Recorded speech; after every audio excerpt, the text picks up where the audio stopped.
Hi, everybody. Once again, Dave Medina here. Your show will go live in 5 seconds. Ready to go? 3, 2, 1.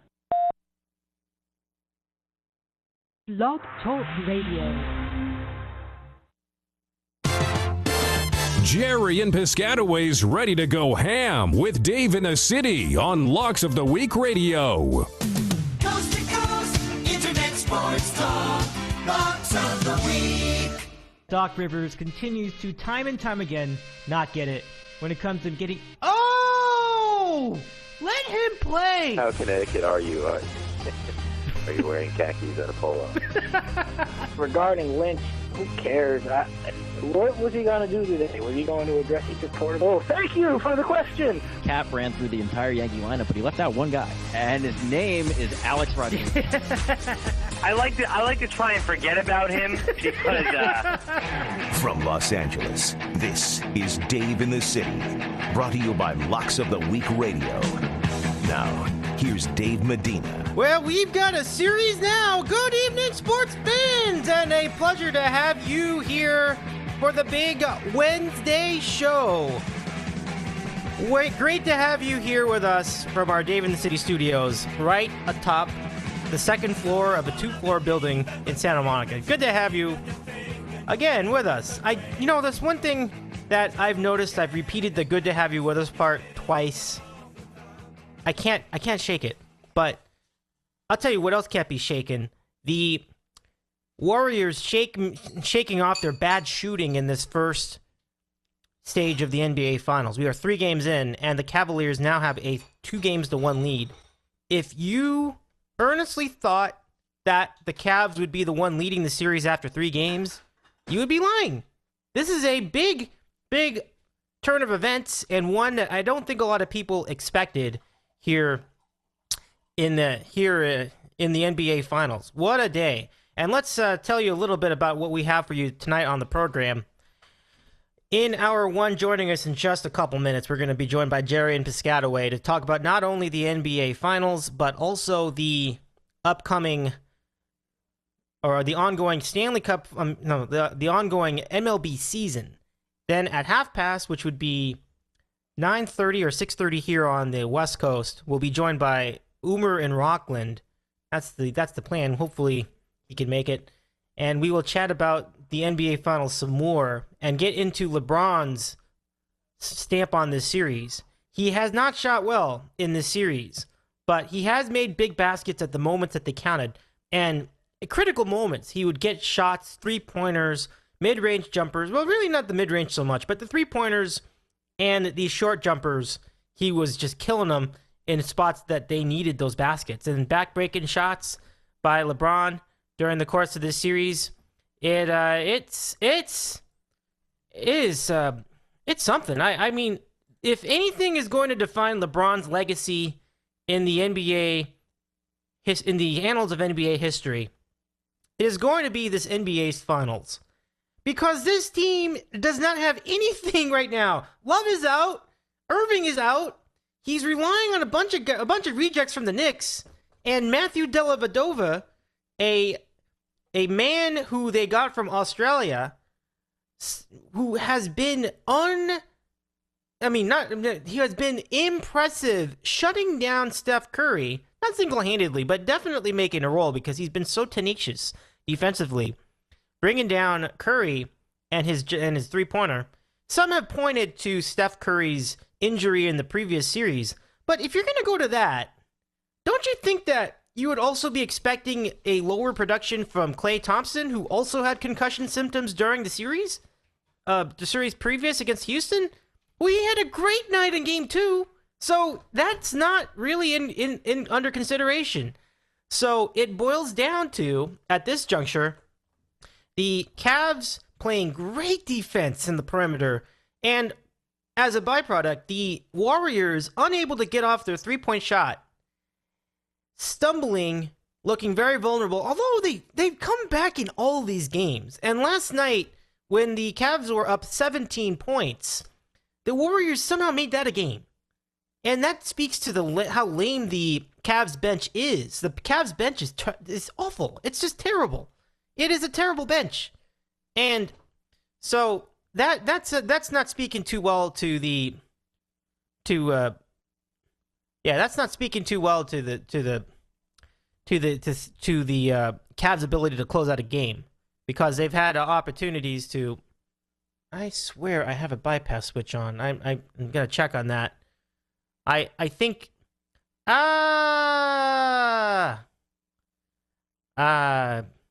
geez, I don't know.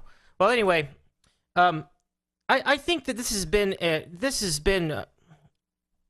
really has been quite a turn of. This has been quite a surprise for all of us here covering the series. Everybody watching the series. I mean, no one. It's just not something that you would think would be the case. I mean, I think the 1-1 part is not a surprise, but the way that the Warriors have really played their game, and I think that they've really made it a slow, grinded out defensive game, and that is exactly what they wanted to do. And the Warriors wanted to open it up and make it a very fast-paced game and run them out of the building. They haven't done that in any of these games. A lot of time, especially when they're at home, the Warriors really like to feed off of good defense, but then eventually they like to run the floor and they like to kill you with those quick threes. And this series has not really featured much of that from the Warriors. There was a 1-for-6 start for Steph Curry in the beginning of the series. Really, really just a boatload of disappointment on a lot of levels right now for Golden State. So, unbelievable the way this has gone down so far, and I'm impressed. I think LeBron has really I know that his shooting is terrible. Like was like 16 for 40 from mid-range. It's awful. It's awful. There's no way around it. His shooting has not been good in the series or in the whole playoffs, but he's gone to the rim, which is what Tommy alluded to and Andy alluded to Tom and Andy together alluded to this last week on our podcast. They said that LeBron really had to go to the hoop to make this series or to get the most out of his production, and it works, and it worked, and he kept doing it in games 2 and 3. So LeBron is averaging over 40 points in this series, and a lot of people were thinking like he can't keep this up, but I feel a little differently. I think LeBron, because he's so aggressive, and you can see the amount of energy that he's putting on the court, both sides of the court. He wants to be out there too. Like they bench him and he comes right back in because he wants to play. It does seem logically that he couldn't keep it up, but he just seems like he's such a special guy, such a special player, that I truly believe he could keep up the 40-point per game pace. Certainly he could keep up a 30-point per game pace, which is amazing. And if he does, and if Dellavedova winds up being healthy after the scare, checking into a hospital due to issues with cramping, if they come back and they're still good enough to play and play healthy minutes, I think they amazingly can have the series, because it's guys like Tristan Thompson and Iman Shumpert who are getting it done on the defensive end of the floor, and that's been the real winning formula for the Cavaliers, more than anything that LeBron's done offensively. Actually, just as much, because LeBron's offense is clearly a big, important part of this.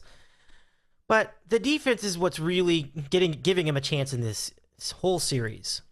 They have taken a team with a lot of guys who are great at scoring and shooting, and they've really rendered them into a pedestrian team. And even when Klay Thompson does go off, there's a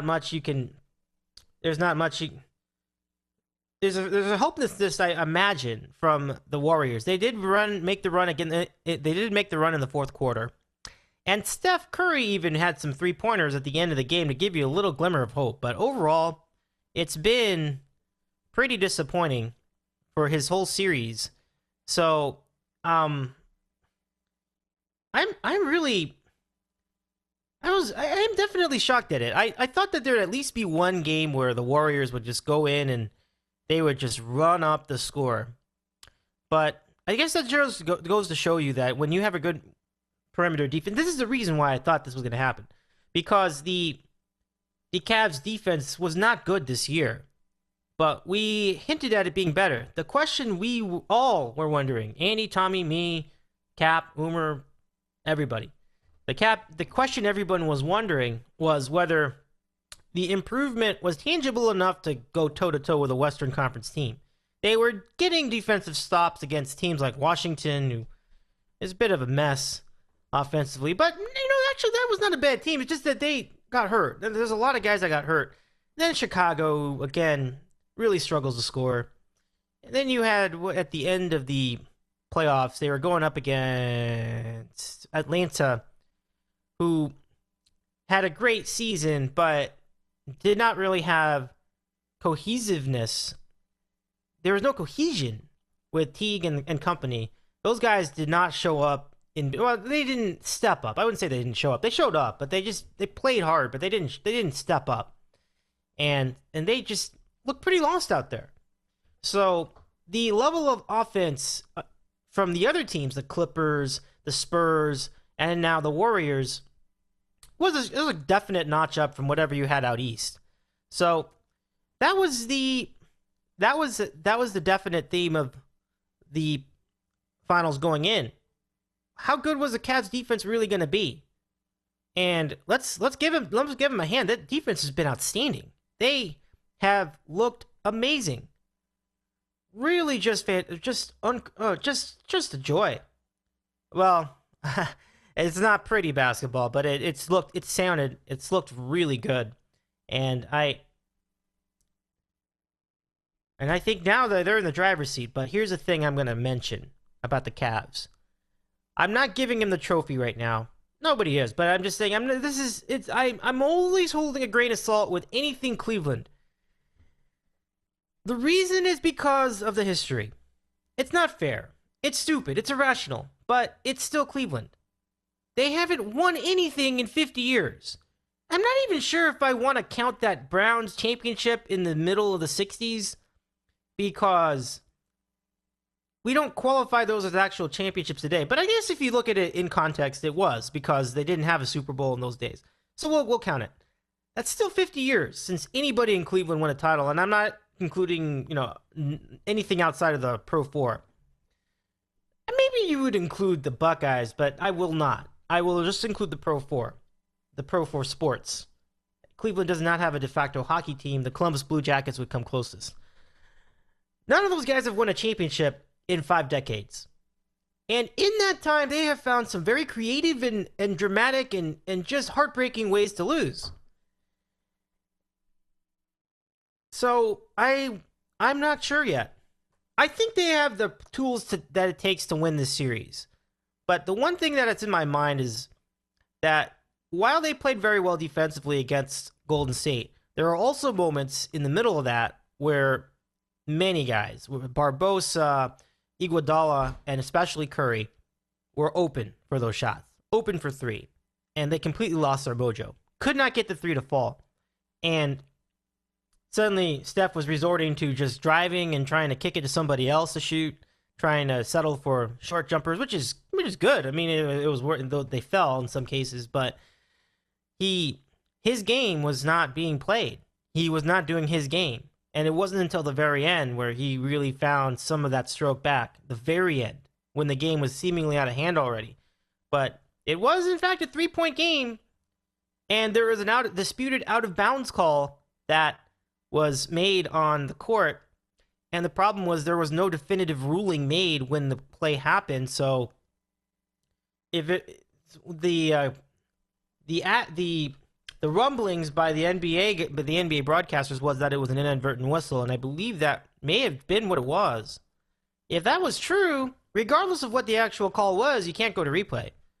But they did go to replay, or we saw a replay, and they eventually ruled. Which, I mean, the actual, in terms of what actually happened on the court, this is correct. The ball, it was. Let me see. I think it was Klay Thompson who touched a guy on the Cavs who had the ball. No, well, his foot was out of bounds, and he touched a guy on the Cavs who had the ball. Ergo, the ball was out of bounds. So the play was out of bounds.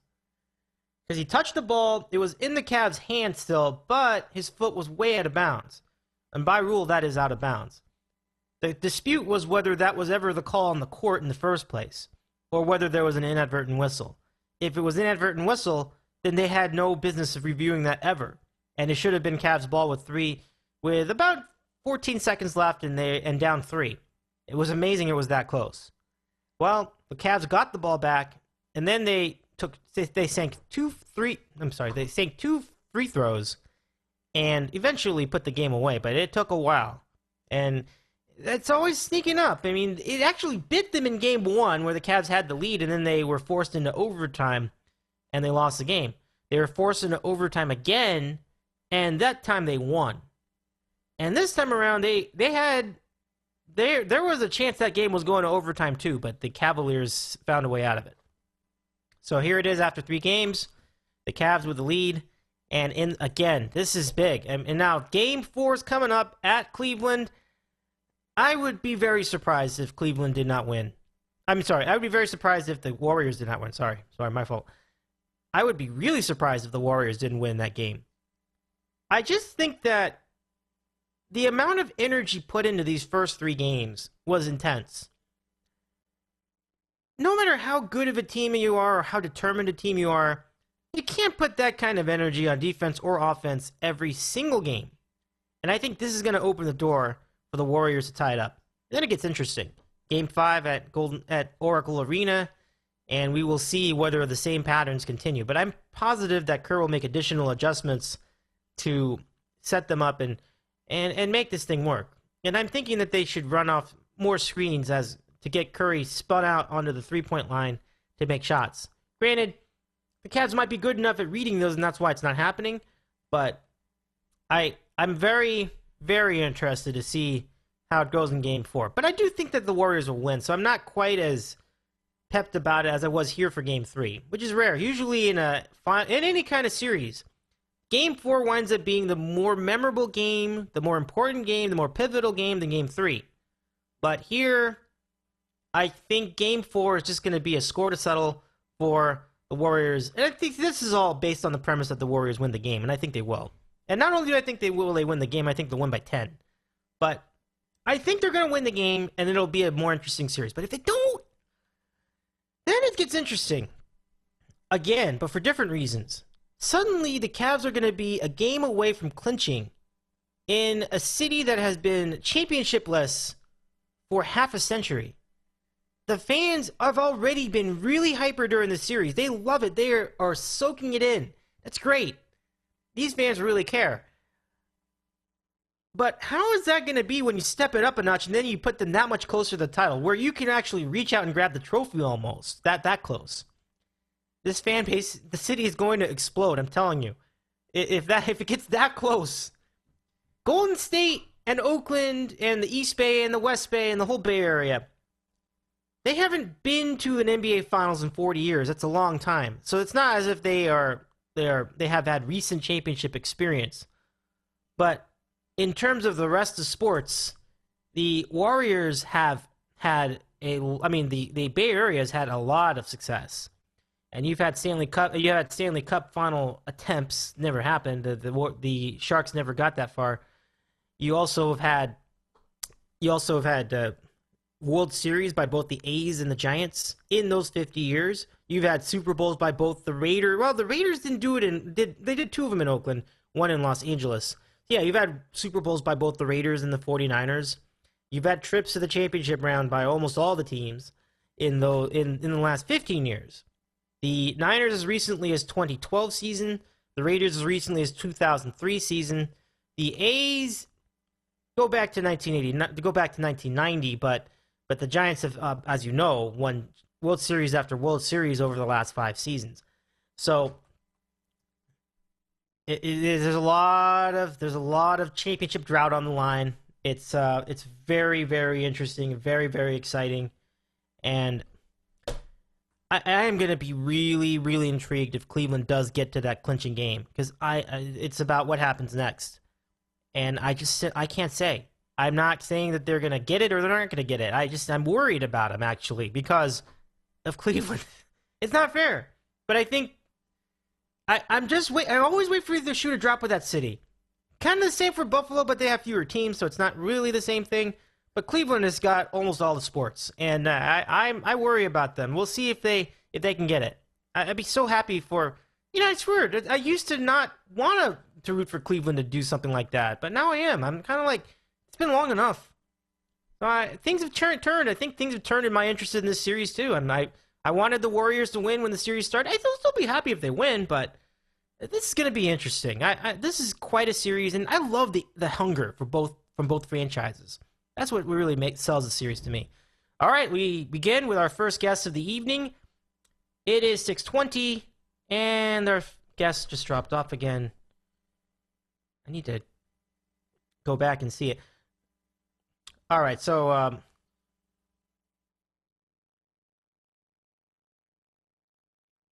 I'm trying to get Cap on because I saw him. I'm trying. Oh, let me see if I can get him on speakerphone.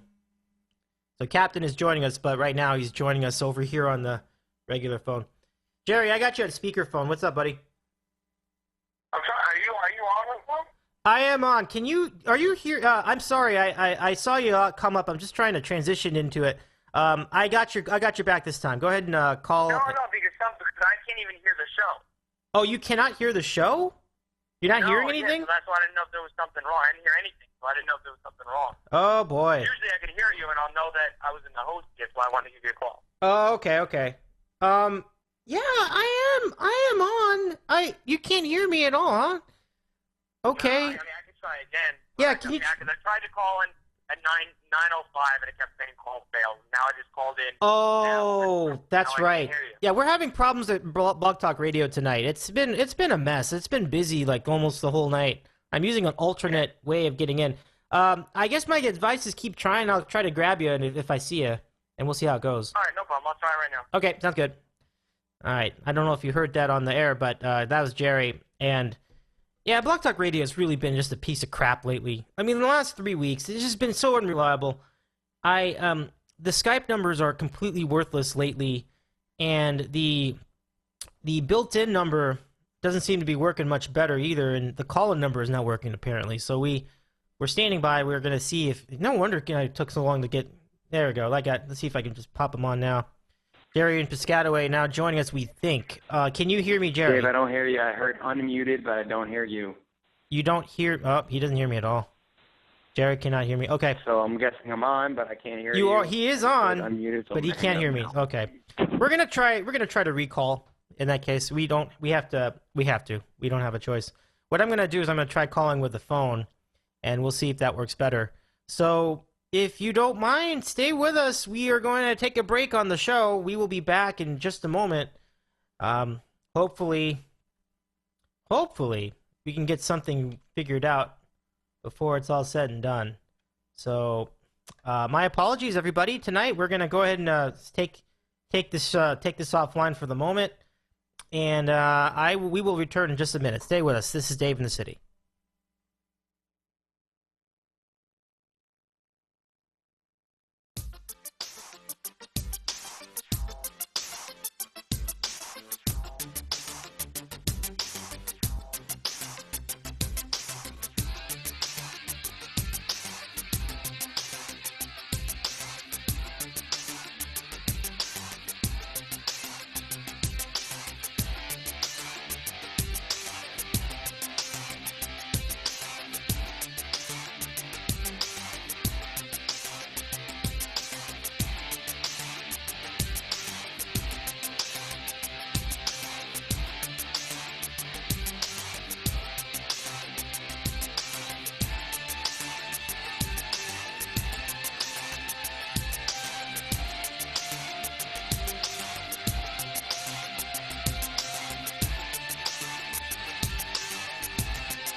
All right, back at it here in the City Locks of the Week Radio, facing more technical difficulties tonight.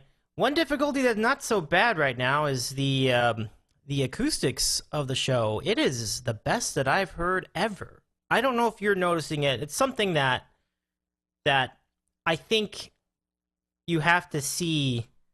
It's something that you would have to really be paying attention to the podcast's audio to really sense, but it's one thing that was annoying me for a long time is the amount of echo in my microphone. And I know what it was. It was the echoes coming off the walls. And the walls, they are hard, and sound bounces back from them. The same thing for the window that is to my right and your left as you watch this program. That is just an echo magnet. It just bounces right off. And even when you close the blinds, there's a lot of sound that comes out of that. We are talking about the NBA Finals Game 3 recap right now, and our guest will be Gerry and Piscataway. We're going to get him on in just about 5 minutes. 5 minutes from now, as we continue to work things out with our talk computer. That's the computer we use to make the phone calls and set up the Skype connection for the show.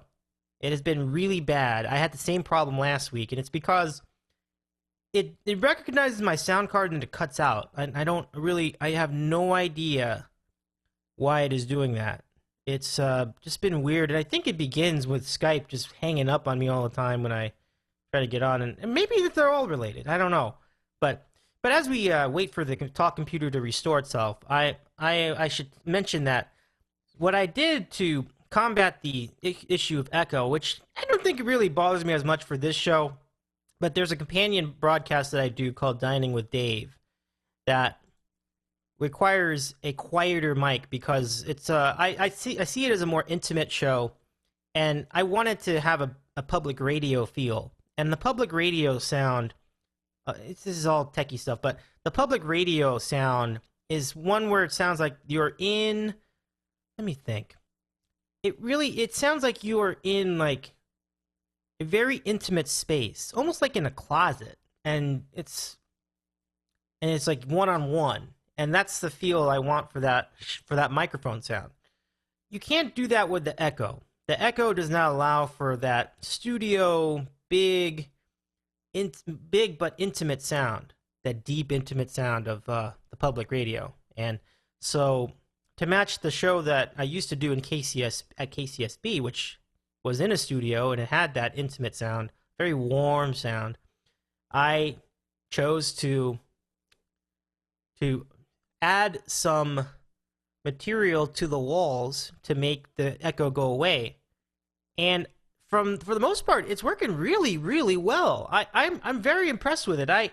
All I did was I put a blanket on the right, hanging off of the top of the blinds. You don't see it because it's at the very front. I only needed about 2 feet of length of it. And then I added blankets right in front of the mic position, which is just literally a plain wool or cotton blanket just draped over my shelf and behind the computer apparatus. So it's kind of ridiculous, but it's working really well. It's unfortunate that the phone thing isn't working because everything else is working really great.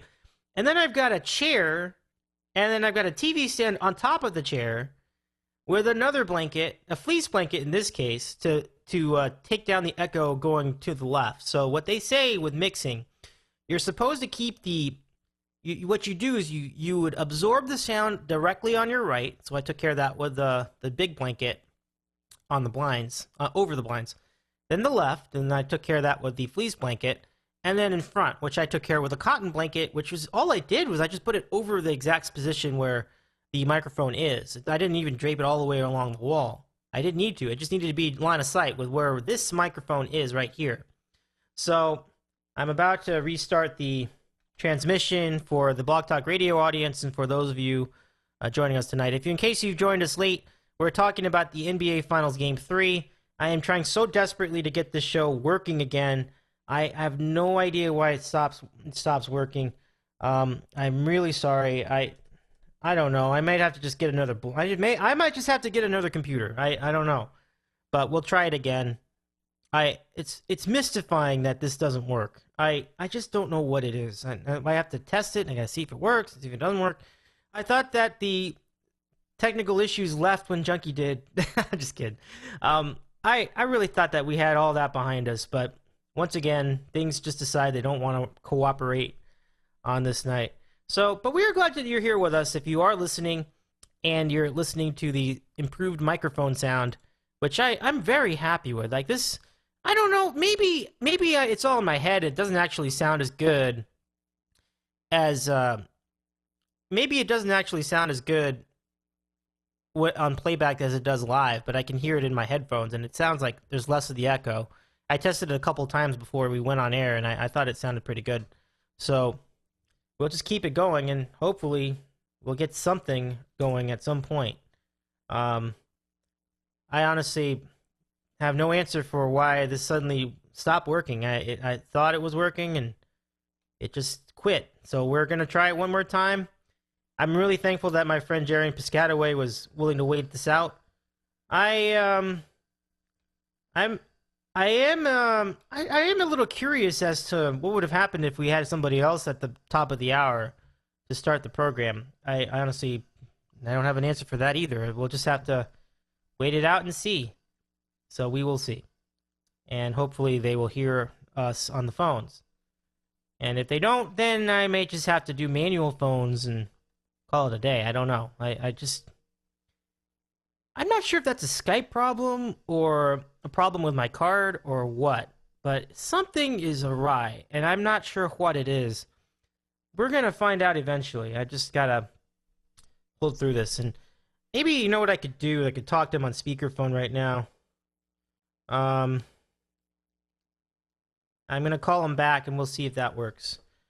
And we'll see. I mean, that's the best I could do at this point. So I'm waiting at the call system, waiting to talk to Gerry in Piscataway. And I do think that this will be great once we get it going. I just gotta... Man, this is really something.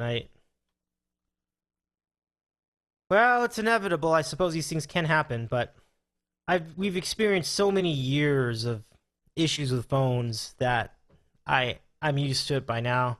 And nothing truly surprises me when it comes to these kind of issues. Interestingly enough, I used to have issues with I was having issues with the video portion of the program, and now that's all figured out. So, baby steps. At some point, it's going to be working exactly right, and we'll see. So, we'll check it out. All right.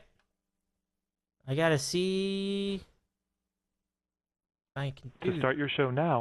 Since it appears There we you're go. calling... Just checking to make sure that we're back online. And now we are going to get back online. And now I got to wait for Gerry just to see if he's actually able to hear me. And we are back. But now I got to see if he can actually hear my phone. So let's continue. And we'll get it going. So again, Cavs winning the series after 3 games. That alone is amazing. I thought, first of all, I thought that the cap for the Cavs winning in terms of winning games, I thought the cap was going to be 2 games. I thought they'd win 2 games and then we would be done with that, and on we go. And I still think that this could. I mean, I do think that I still think that the Cavs can. There we go. I think I got that right. Now, I still think that the Warriors could win the series, but at some point, I wonder if they're going to get it in gear and just start shooting correctly, and they might have to get creative. I think that's the bottom line. Now, let's see if I can get our friend Gerry on the air. Let's see if he can hear me. Gerry, can you hear us tonight? I got you, Dave. We're on. All right, we got it. Thank you so much. Thank you so much for your patience, Gerry. That really means a lot. I don't know what's going on. No problem. I feel bad. I was supposed to come on at 9 until a half hour. If you have anything else to do from 9:30 on, I have no problem. I can call back another time. I don't want to interfere with the show. We don't have. Let's keep going with it because I was planning to have Oomer on, but I think it's going to be closer to 10. So we still have about 20 minutes to go. So Gerry, let's chat about the NBA Finals, and I've spoken a lot about it already. This is definitely a surprise, and I have to give a lot of propers to LeBron James for taking this series lead. I can't believe it, and this is with him shooting so abysmally from mid-range and having a terrible three-point shooting percentage throughout the playoffs. But the resolve I see in LeBron is something that I've only recently seen in him, and it speaks to a killer instinct that I never really saw in him before. He's looked really good at elevating his team despite the bad outside shooting. What is LeBron doing to make this? Yeah. No, go ahead. No, I agree with you. I mean, it's kind of crazy to see that, a team loses its, second and third best player pretty much, and, they're playing a team with 67 wins who doesn't lose at home. And LeBron, without those two, they won a game in Golden State, came home, won another game, and it's crazy to see that, like you said, a lot of people, there's no middle ground with LeBron. It seems like there's the people who absolutely love him, and there's people who will try to knock him down every chance that they get. And the comparisons of, granted, Dave was always said that LeBron James' jump shooting never really stood out to us, and it wasn't a big plus in his game. But I read a couple articles today. Michael Jordan, in the game where he hit the game winner against the Jazz, he missed 20 shots. Wow. It happens. He is doing more than just shooting. I mean, he is doing everything. I mean, the guy's pretty much averaging a triple-double. He set the record for most points in 3 games of the finals. I mean, he is just playing on a different planet right now. And, I'm surprised it's 2-1 because when Kyrie went down, I said, you know what, it's going to be very difficult for other guys to put the ball in the basket. Tristan Thompson is a phenomenal player, but I looked at his stats at the end of game 2, I believe. I think he had 3 points or 1 point or something. He's not a big-time scorer. I mean, Mosgov has been great for them, but he's out of the game late in the game. And what he's doing with guys who just, are not really great basketball players, to have a 2-1 lead against a team who I thought was very deep, definitely the best team in the league, has the MVP, won 67 games. It's unbelievable. Now, granted, there's a lot of series left, but, so far so good. If they can pull one out tomorrow at home, we got some juice. Like Steve Kerr said, we are 1 win away from being where we want to be. And yeah. They go and win tomorrow, and then they go back home. They're in good shape. If the Cavs win tomorrow, and that guarantees at least a game 6 where they can clinch at home. Right. Oh, baby. Oh, baby, indeed. I got a little excited about that, honestly. And I was rooting for the Warriors most of the way. So I'm not, but it is very interesting to see LeBron in a situation where and I wouldn't say he's the underdog, because that's silly, because nobody with LeBron is going to be an underdog in anything. But definitely not the team to beat when the series started. So it's a different perspective for sure. And not unlike where the Spurs were a couple years ago, where they were suddenly the underdog. They were like, usually everybody was going after the Spurs. The Spurs were actually the team that was trying to unseat the guy at the top, which was at the time the Miami Heat. So I love that dynamic. There's a little bit of the David versus Goliath, but it's on a very tiny level, though. Because, again, LeBron's already won championships, and he's a great player. I mean, even though he doesn't shoot well, he does a lot of other things to make his team better. Like, he makes the passes, he does everything he needs to do. And let's talk about Dellavedova, too. Matthew Dellevadova, boy. Dellavedova, you mean, Dave? Oh, man. You'd think Mike would realize after a week of saying his name wrong, Monzo or somebody could correct him. He sounds like a fool every time he says it. Yeah, but that's not the end of the world. And the other thing is, it doesn't bother me at all. It doesn't bother me at all. I just think it's funny. I think it's funny, too. And those guys are scared of it, I'm sure. I don't think they want to correct him too many times, because then he'll throw I've been in this 25 years, but, that whole thing. But, no, yeah, seriously, Dellavedova the Explorer, or whatever. But, whatever his name is, he's been killing it. But mostly in the hustle and defense department. And then I know it gets annoying when people talk about how he's always going so hard after the ball, but you don't not notice him. I must admit, he is very, very active on the floor. And, it's like a sort of like Birdman and some other guys who are really good at that. Thinking like in baseball, like Juan Pierre is always like, he's so good. He's always trying so hard. He's the first in the ballpark. But they're not necessarily good players. And David Eckstein, similar situation. But he has been very legitimately good. I mean, the numbers do not lie. When Curry was on the floor, he scored 0 points in Game 2. And that's as cut as you can do it. And here in Game 3, pretty similar. But I think this time around, he scored some points.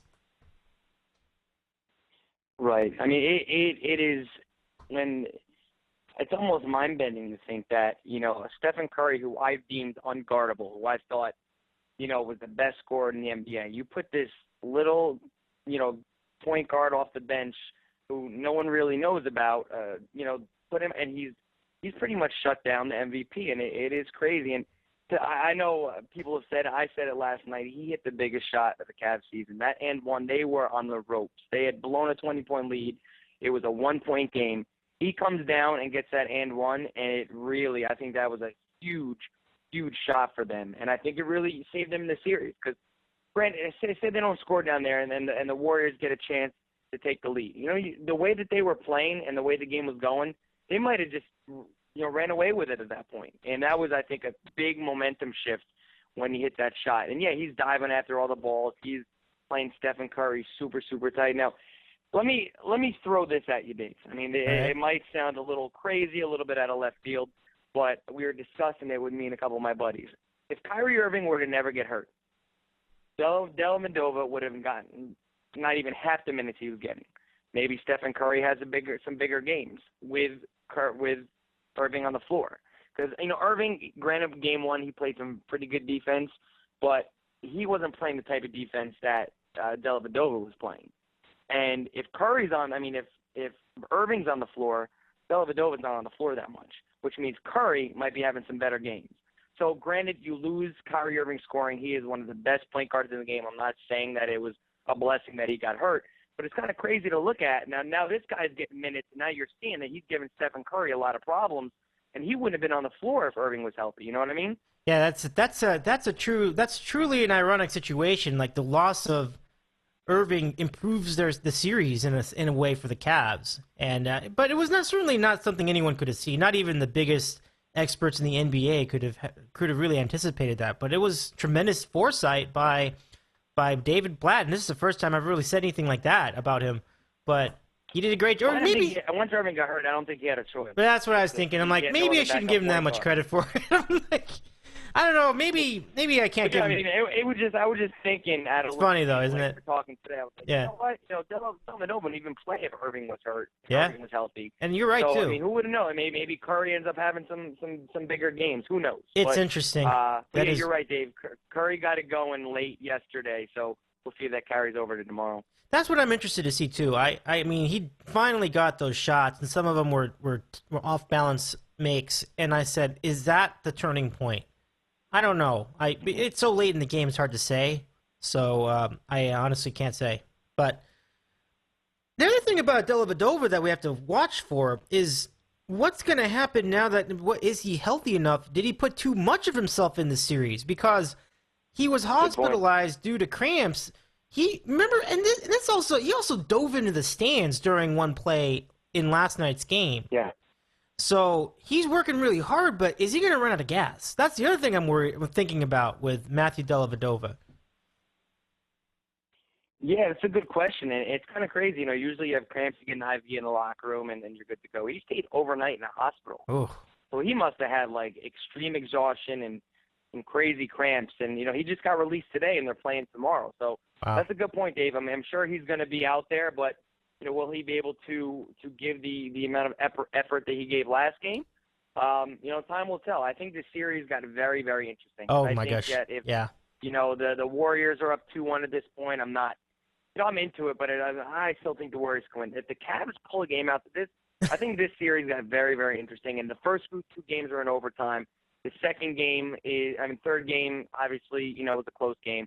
What the Cavs are doing is, I read a stat, I think with the Warriors were 42-2 at home or something like that when scoring 100 points. It was some crazy stat when they score over 100 points. Basically, they don't lose. And what the Cavs have done I think in game 1 in regulation, they scored under 100. I think in game 2 in regulation, they scored under 100. And last night, they scored under 100. So they're playing good defense. They're kind of, making it a scrum of a game. LeBron's slowing the ball down. And you can see there's a lot of shots that the Cavs are taking at the end of the shot clock. And, another thing to have to be careful about is, when the New York Knicks brains come out and the two idiots who came from over here start doing stupid things. I mean, are you kidding me? Are you kidding me? I know. That was outrageous. I mean, J.R. Smith has made so many dumb plays in his life. It just makes your head spin. And I think it was even Iman Shumpert making a bad play. Who's the other guy? He threw the ball away last night. He gave Curry an open three that you can't do that. Thankfully for the Cavs, he missed. Do you remember that? Oh, my top gosh. Of the key, just threw the ball away. That's incredible. You're right. I forgot about that. That's a horrendous decision. A terrible job. Terrible job. Gosh, that's right. Oh my goodness. You got to keep those guys off the floor. I'm not a big Shumpert guy. Yeah, that's. I thought he was a good defender the whole time, but maybe some of the true colors are coming out. He's not as good as I guess he's not now because time has passed, but. That was bad. That was bad. And I think Tristan Thompson's actually doing a pretty good job defensively anyway. Oh. So we loved him. Remember we talked about him? Yeah. We loved him. Oh, yeah. Being in the series. That was a big get. That was a big get for them in the midseason. So I think when you they had Tristan Thompson last year. Huh. How about that? That's how I knew about him beginning of the season. I said, they have 3 guys. They have Tristan Thompson, who could be a double-double guy. They had Varejao, who could be a double-double guy.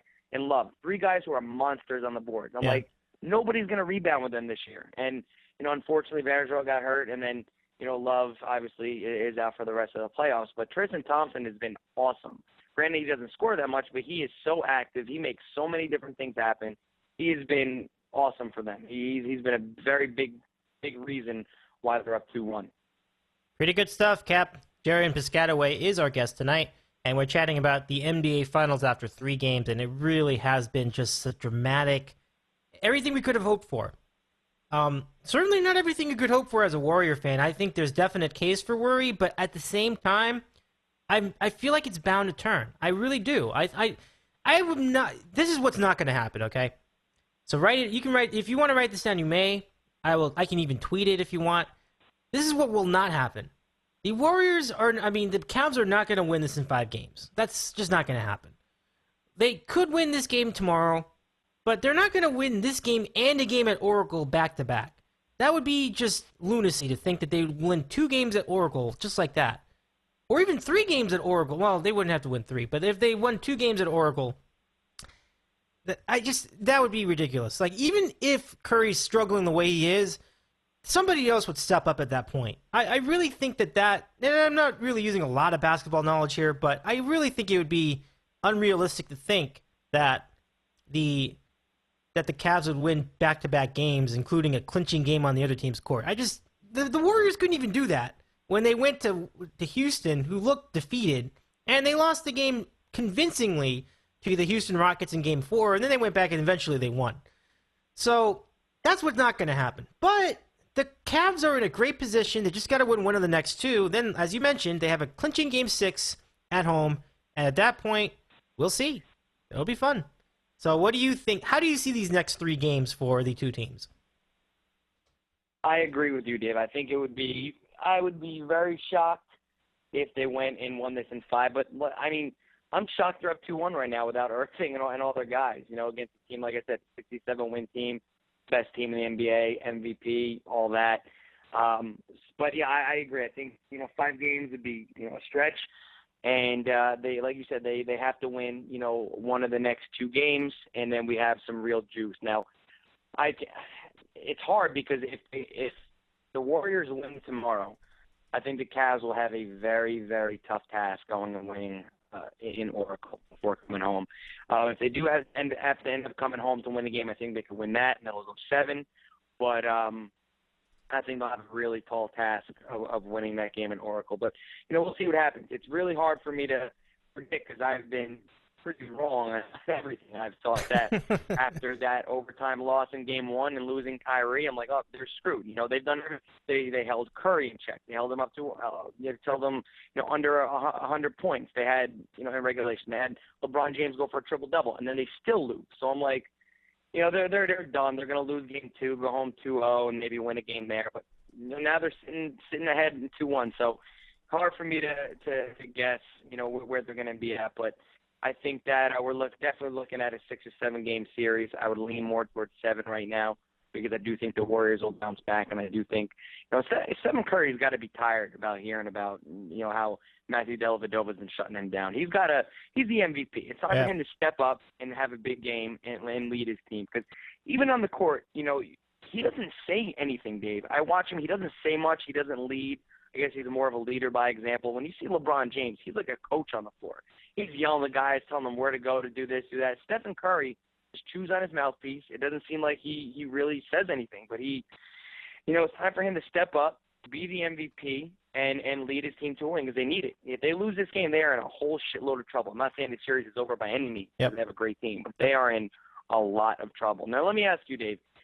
People have been having this conversation. You know, we were talking, me and my buddies were talking, they were saying if LeBron wins this finals, this would be the greatest feat in finals history. You know, he would take a team that lost their two best. Basically, saying you go into the playoffs, take the two best teams off any finals team. Take the two best players, off of any finals team, and do they win the finals? And usually your answer is going to be no. You know, you take, you know, Parker and Kawhi Leonard last year away from Duncan. Do they win? You know, you take, you know, this one and that. You know, you play that game, and now the Cavs literally have two of their best players not on the floor, and they have a 2-1 series lead. So if they win this series, where do you put the, you know, LeBron James and kind of, you know, and finals lore? Where would you put that? I mean, because I said, I don't know about greatest of all time, but I said it would be a hell of an impressive victory. It would be, you know, I think it would cement him, and even the haters would have to say, okay, you know, this is a guy who's unbelievable. So what do you think about that? It would be easily one of the top 5 individual NBA final achievements of all time. Easily. That is impossible to do. You know, anybody else that had great finals moments did it with great teams around him in most of the cases. Mm-hmm. This would be really something special. I realize that his PER isn't great, and all these stupid stat heads are saying, oh, he's not that good in the finals. Like, you know what? Sometimes it's not about stuff like that. You have to look at it in context. Yeah, he's shooting terribly. Yeah, his plus minus or whatever is bad, but he does make the shots in big moments, and he's making guys around him better, and they are all contributing defensively. His fire in the series is a fire that really it's a relatively new thing with him, but I'm incredibly awed by how much he cares about winning this series. It's like he really wants this. You can almost sense, you can feel it all the way across. I can feel it in California. You can feel it in New Jersey, and we're feeling that thousands and thousands of miles away in Cleveland. So it's really, really impressive. Yes, I think if he carries this team, because if he's off the team, remember last year they didn't have Kevin Love anyway. They did have Irving. They didn't have LeBron, and so those two guys. They had Thompson. They did have Tristan Thompson, right? And maybe they had Varejao. But that team was horrendous. They were last place. I forgot how many games they lost. Like 50 games. They lost 50 games or something like that. Mm-hmm. That team is in the NBA Finals. They won 2 games. They got the number 1 pick this year.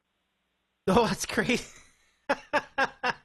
That's right. They picked Wiggins with that pick. They got the number 1. They got the number 1 pick last year. They got Wiggins.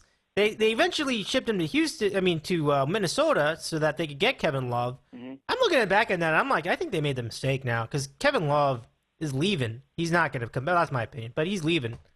And I actually think it may have been a blessing in disguise that he got hurt because his defense was terrible. His defense was just, even though he gets the rebounds, defensively, the team is worse when he's on the court.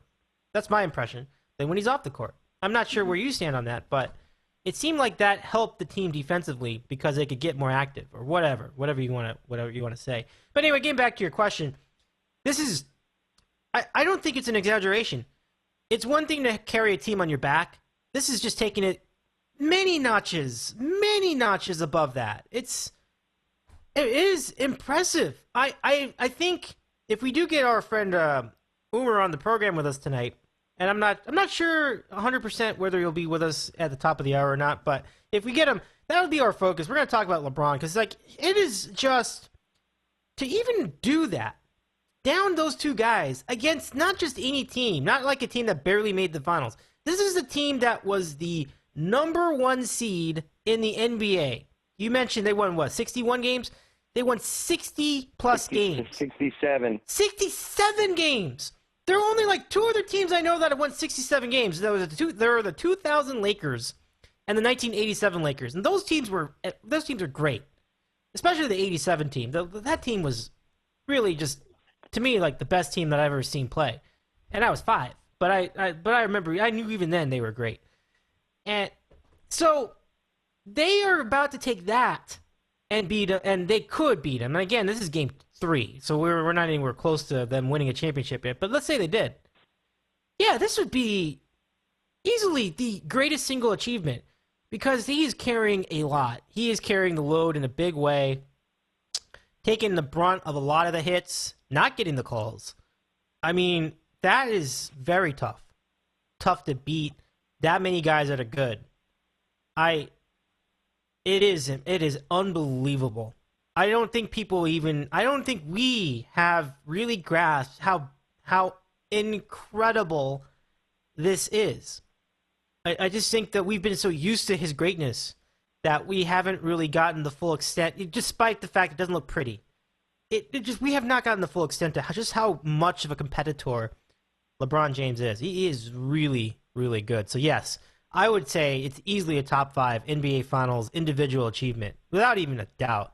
I mean, Magic's hook shot. You could have Jerry West's half-court shot. You could have Larry Bird being Larry Bird. You can have Bill Russell doing what he does. And those are one game, though. This is a guy that's carrying a team exactly. back to the whole series against an unbelievable team. Now, granted, Dave, I mean, it's fun to think about, but like you said, it's only game 3. They could very well, because Memphis was up 2-1, and people started thinking, the Warriors are flawed.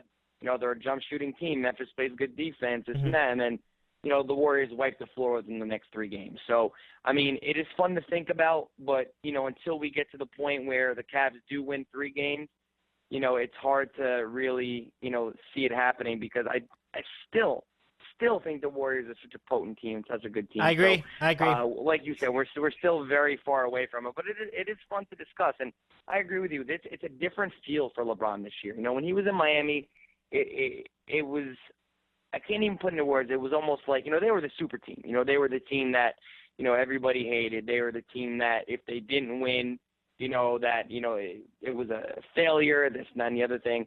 He comes home to Cleveland. I think he made a lot of just people who disliked him kind of, maybe feel different about him now. And I know some people that have done that he's done that too. I mean, granted, I'm sure not everybody. I'm sure people still dislike him, but has a different feel because he's from there. And they're so hungry for a championship. Dave, did you watch the after party last night? I mean, they flooded the street. Oh, really? Stayed there for hours. Wow. It was right on, I think it was 4th something street in Cleveland. Even Jalen Rose and everybody was like, this is just game 3. Look at this. They flooded the streets. They were going nuts. They were doing deli chants, MVP chants. Yeah. And it was just game 3. They were saying, could you imagine if this city won a championship? They are so starved. They're so hungry. And as much as people want to make fun of Cleveland, Dave, yep, they are actually a very good sports town. They get so behind their team. They're so into it. And they're so hungry for a championship.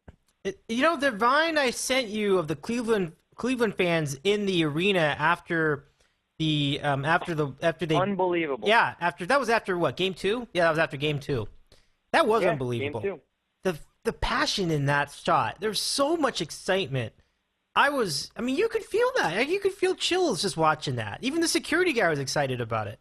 That was really cool. I've never really seen that much enthusiasm in it after a single game of the NBA Finals. That wasn't a clincher.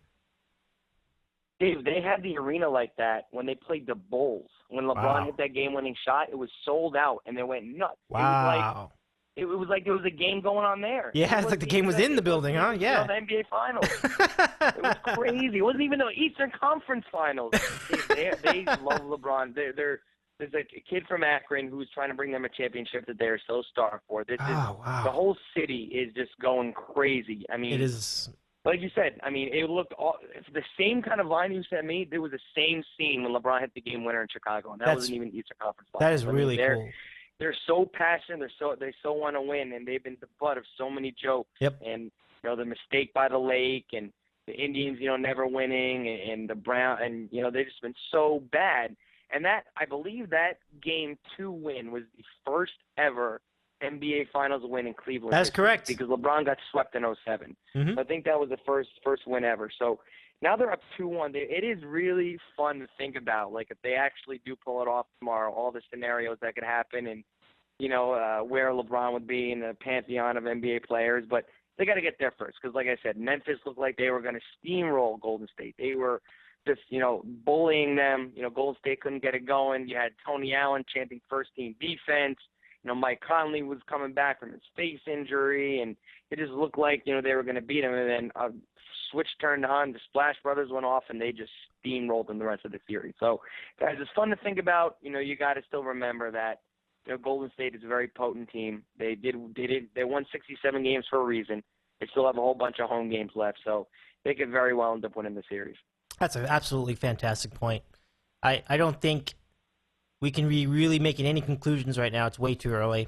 It is funny to note that's a great comparison, because I was thinking about that after Game 2. I was thinking this is a lot like the Memphis series. They look so spent, so defeated against Memphis, but then suddenly they made a nice defensive adjustment. They packed the paint with Bogut. They rotated Bogut and Harrison Barnes in the paint to shut down Zach Randolph. Mm-hmm. At that point, they were cruising. They took over the series, and by Game 6, they were completely kicking them around. It was like that fight where they were just beating them so bad, their faces all bloody, and at the end they were just stop the fight. It was that bad by Game 6. So that's the thing that the Cleveland fan would have to watch for. Don't get too excited yet, because this is just 2 games. You need 2 more, and so but that's why it's great. We don't know. That's why this finals is a great finals. We just don't know the answer right now. It's not obvious. So Game 4 will tell a lot of the story. Game 5, when that goes, that will tell a lot of the story. And then if we get there, we will get there. I think we could get to Game 6. And if it does, then, whoa, it's going to be good. It's going to be good. I do want to see that, though. That would be really funny. That'd be really, really captivating to see Cleveland in a position, and then again, I'm going too far ahead of myself, but Cleveland in a position to clinch a Game 6 in their building. That, I mean, if you're in the area, that must just be just a dream. Yeah, I mean, I think that's, as a guy who doesn't have, a dog in the fight, and a guy who doesn't have a diehard NBA team, because I know there are a lot of people who might be, a fan of, an Eastern Conference team, might dislike LeBron, or a fan of Michael Jordan or Kobe Bryant. They don't want to see LeBron, reach that height, so they're rooting hard against him.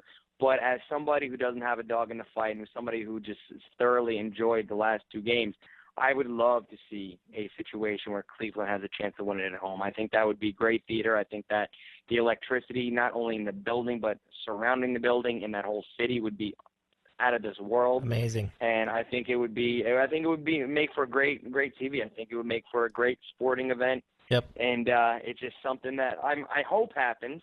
But like we said, if Golden State flips that switch and they end up, playing like they played against Memphis, we might not be seeing that. But if the Cavs could bring it home with a chance to clinch, that would be absolutely awesome.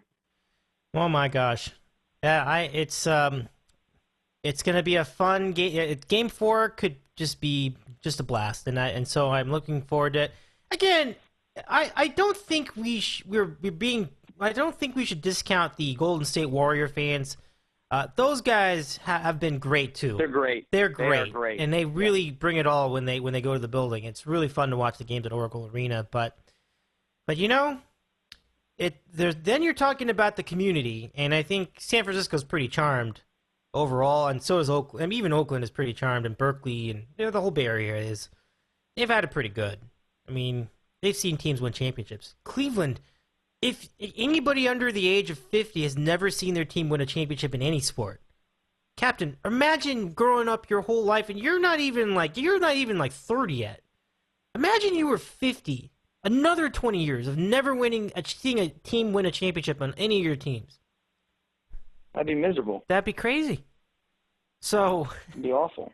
It is awful. So I remember very long. I mean, when I began the Dave in the City show, it was late 2008, and one of the first things I talked about was, how long has it been since Cleveland's won a championship? I mean, is it ever going to happen for them? And I was just thinking about how miserable fans must be going through life never seeing a championship. I said, that sucks. I would hate. I'm wondering and hoping that something is going to change things around for them, and we'll see. I mean, these are things that just don't happen. Going to the finals for the first time after you get a guy back, the first try, without any real adjustments to the roster elsewhere. No, I mean they made some decent ones at midseason, but when the season started, no. Well, I guess you could say Kevin Love. Excuse me, I apologize for that. But anyway, it doesn't matter. Whatever. Going to the finals on your first try, returning to a city, doesn't happen. Going up 2-1 against the team with 67 wins and no home court advantage doesn't happen. It's stuff that's just unheard of. Like, guys getting hurt and still managing to get big wins. It's just shutting down the league MVP. I mean, does that happen? I mean, it's unbelievable. It's amazing. It really is. So, Dave, you see how deep the Warriors are. I looked Yeah. at the court the other night, and I saw the Cavs had out there LeBron James. They had Mike Miller, James Jones, Yep. J.R. Smith, and Timofey Mosgov. Now, are you telling me that is an NBA Finals team? Are you telling me that? I mean, that's unbelievable. It really isn't. I mean, obviously when Shumpert hurt his shoulder and he had to go out of the game. Yeah. I looked, and it was Mike Miller, who barely got off the bench all year. It was James Jones. Yep. Mozgov. Yep. J.R. Smith and LeBron. Yep. I mean, Yeah. they went a stretch with that five, and they had the lead of the game. I mean, it is just unbelievable. The way that Cleveland's playing and what LeBron's doing. It's just it's getting to a point now where if they can win another game, I think we're really going to have some juice. Oh, And, yeah. I hope we see it. It's going to be really interesting. So I'm excited. I'm excited too. This is definitely been a very, very, very emotional series, no doubt, and it's a series that I've been really, really all in with, and I'm happy. I'm just happy. I just think the opportunity that's in play for both of these franchises, and really more for these cities, is just. It's all inspiring. I'm really glad to see it. We see enough years where all the big teams always make it. And when I say big teams, I mean like big in like the traditional NBA franchises. I don't even know if the Bulls are part of that or now, but the Lakers, of course, San Antonio. You see, I don't know, the Celtics in there a fair number of times. Guys like that, teams like that. Yeah. This is fresh. I mean, granted, these teams might be around a while. And all the games have been good. Yeah, that's true. They've all been good. Like Two overtimes and, a close game last game. Yeah. I mean, it has truly been a fun finals to watch. Oh, my goodness. When the game was 20 yesterday, I texted one of my buddies and I said, it's not over. I said, this team can score in bunches. Yeah. Boom. They cut it to 9. They cut it to 1. And it's just been so fun to watch, Dave. I mean, 2 overtimes, a game that came down to, the last couple possessions and yesterday. And hopefully it keeps going this way, because if it does, it could be a finals that we'll remember for a long time. All right, so let's get your prediction on these next 3 games, just officially. How many games is it going to be? No, let's not do that. I don't want to do that. You know what? I don't want to put you on the spot like that. Let's not do that. This will. Gosh, I just think it. It's so hard. It's hard to pick. I mean, yeah. The Ebbs. Like I said, I have been wrong the whole series. I thought once Kyrie got down and they lost game 1. I just thought it would be such an emotional hit, along with a hit on the floor of losing one of the best players in the NBA. and they come out, they win a game 2, and they win a game 3. So almost like, hey, you can't predict basketball, Susan. It's crazy. It is, no doubt. We got a little spike in viewership tonight, so we're very exciting situation. And hey, we got the Mets making a comeback apparently in baseball. They were up. They're down 7-3. Now it's 7-5. So the Mets are. And Garza is on third with 2 outs and 2 count. They're inching towards it. And meanwhile, in the NHL, updating you on the Stanley Cup Final, the score was 1-1 at the end of 2 periods, and they're in Chicago, and Tampa Bay has a 2-1 series lead. The third period should be underway at this point. If not, it will be in a matter of moments. I don't have a view of the game right now, but we will update you on that if anything develops. So, yeah, this has been just great theater. I could talk. Honestly, Gerry, I could talk about the NBA Finals for like 3 hours. Like I almost did. Almost did before we got you on the phone. But it's that good. It really has been that good. There's so many different storylines. Absolutely. Too, so you can get into a lot of different. Yeah. I mean, think of it. Even from like the coaches, like you have Steve Kerr in his first year in any level of coaching, not just NBA, but like any coaching, high school, college, doesn't matter. Youth, he hasn't coached anything. And here it is, first attempt, goes to the NBA Finals. But then you have Mark Jackson, who had really nurtured this talent, made them great. And it's bittersweet for him because he's watching this team from an ABC booth instead of coaching the team. And he must feel like these are my guys right there. And I think the guys, like the players, feel the same way. Like they were his guys. They had his back. So that's a dynamic right there. Yeah, I know. He's always said that, Mark Jackson, he loved him. I believe Klay Thompson liked him as well. Obviously, Draymond Green walking over, giving him a hug after they went to the finals. He loved them. And, some guys seems like they didn't. Andrew Bogut made a comment of, it's nice to have a coach who's not so full of himself, this and that. But I'm sure he still has some guys in the locker room who really do care for him and who really do like him. And I'm sure that they feel for him because he's sitting there announcing the games. And, he had this team last year. And I always thought they were talented, and maybe they were 1 year away. Who knows? Maybe they wouldn't be this far with Mark Jackson. Who knows? I think Steve Kerr does play a very relaxed form of basketball that seems to fit very well with this team, with Curry and Thompson, kind of like a run-and-gun type game. And, I got them to the point, I give Steve Kerr credit. People are like, he has the best team in the league. Yeah, well, you know what?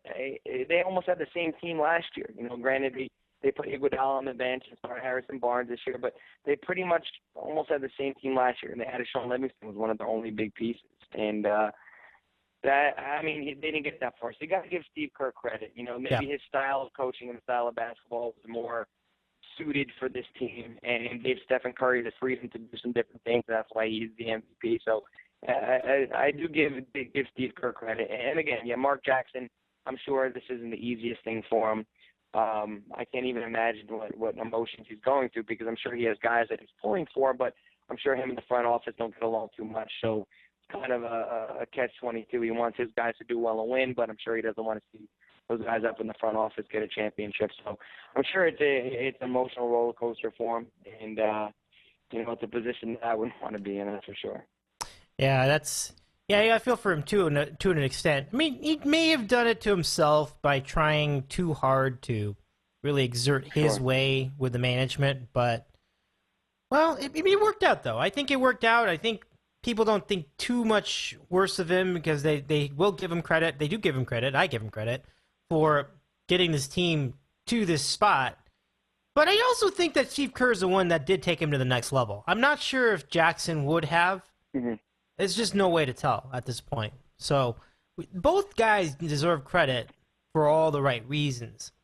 And so this team collectively has made it to the summit, but right now they are facing issues getting that next step.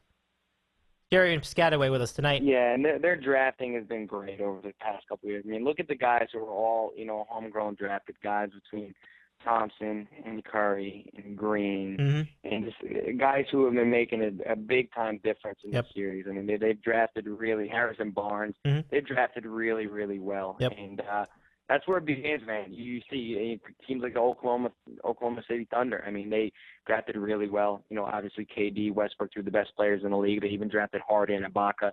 I mean, they had some really superstar draft classes.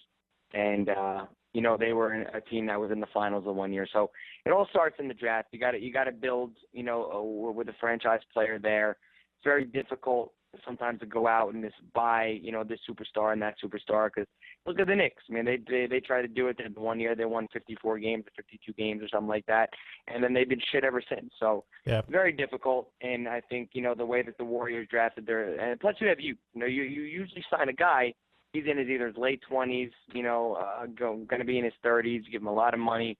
You don't win in the first 2-3 years, and all of a sudden, his age starts to show and starts to go downhill. So it's all about the drafting. Look at the Spurs. Look at OKC. Look at, Golden State. So if a team can draft, now granted, you don't expect a team to draft 3 All-Stars 3 years in a row, but, you got to build around, a guy or two in the draft.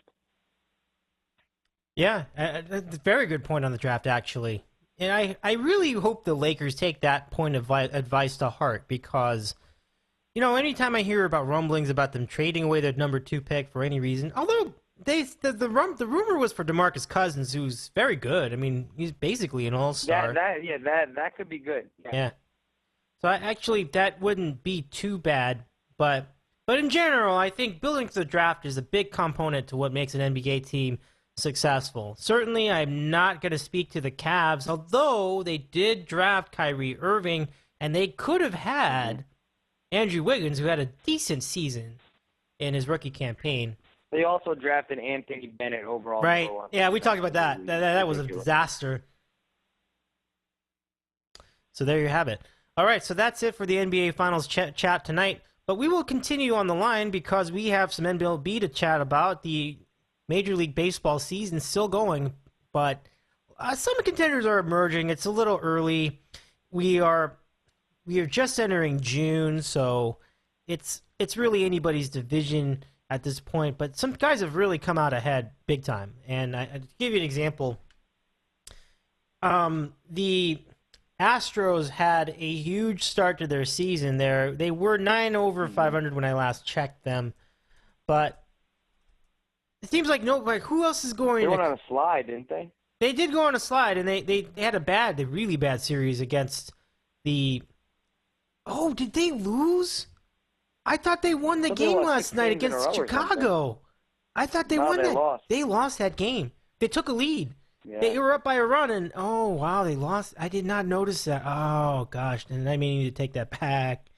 The Cardinals then are the team I should refer to. The other team in the same region, although in the NL Central, although they lost too. They lost a series to the Rockies, but before that they won 3 out of 4 against the Dodgers, and I know that all too well. But they are currently 6.5 games in front of everybody in the NL Central. And the Pirates, as great as they are, they're going to have to do some major work to get in front of them. I don't think they do, but it's so early, so we can't really say. So there you go. I mean, you get some contenders emerging. The other divisions are pretty close, though. Everybody else is within 2 games of the division lead in other divisions. So, and I like what the Blue Jays are doing right now. They are hot. They've won 8 in a row. They've had some big hits. I saw a game where they played the said Astros, and it was the 9th inning. They had a big comeback, and Colabello, young guy from the Blue Jays, gets the game-winning hit, scores the winning runs. Reyes was one of the runs, and this occurred after a double steal, and the Blue Jays, that was great theater because everybody was going nuts. So they won 8 in a row. And I don't know. I mean, they're good, man. That's a good team. We'll see if we talked about it in the preview. Mm-hmm. How their offenses could be out of this world. They just have no pitching, and how we picked. I picked them 2 years ago. Mm-hmm. I thought they were going to do this, and now they're finally coming of age. And they just have offense for days, man. Josh Donaldson's having a phenomenal year. Obviously, you got Encarnacion and Bautista who can hit a home run, at any given moment. You got Jose Reyes healthy, the Colabello, the guy you mentioned. I mean, Ryan Goings, the second base. They're just a very solid offensive team. Russell Martin behind the plate. Yep, They have Russell a Martin. deep lineup. If they had any type of pitching, man, they'd be forget about it. They'd be able to win this bad division for sure. They'd have a very good team. And the Yankees go 7-1 and actually lose. They gain a game on us, which is kind of crazy. So it's going to get interesting because the Yankees have a 20-game stretch coming up, and they lost probably one of their biggest weapons on the team, which is just was not good to hear today, especially after the way they lost. So his name is Miller, right? Their bullpen is Miller. Their bullpen is very thin. The good news is hopefully they'll be getting Ellsbury back in the next couple of weeks. Hopefully Nova back in another week or two.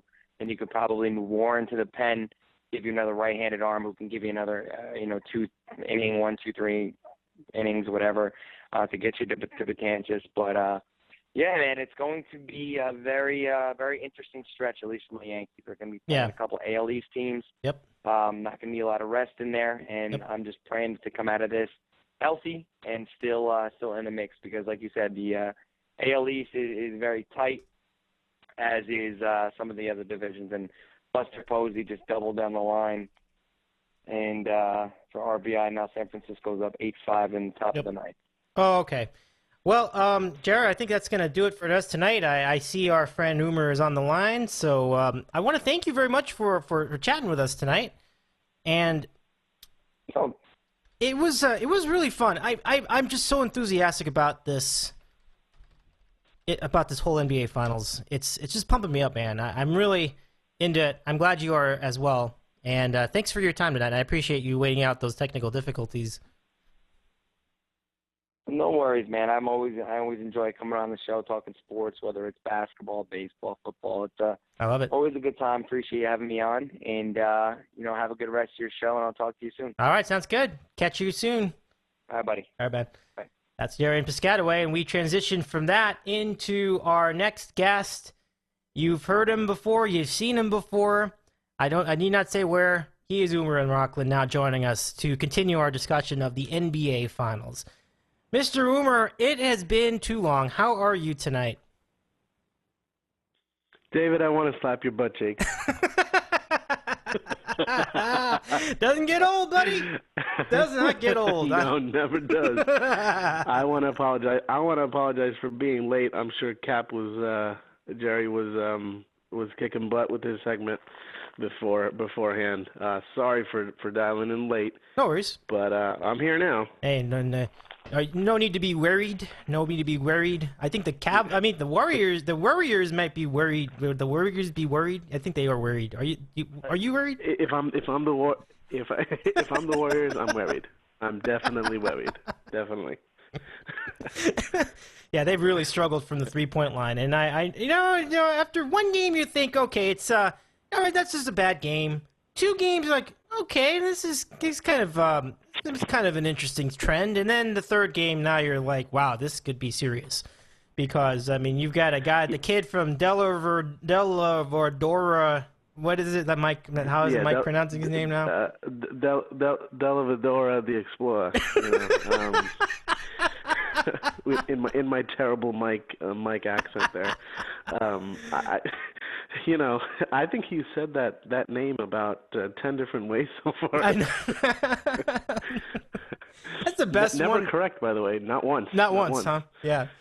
Yeah. It's but you can see that whatever his name is, he has been such a huge factor in the series. His defense has been noticeable because you see him really throwing his body on the court, literally in some cases, jumping into the stands. The guy has really been all over the floor.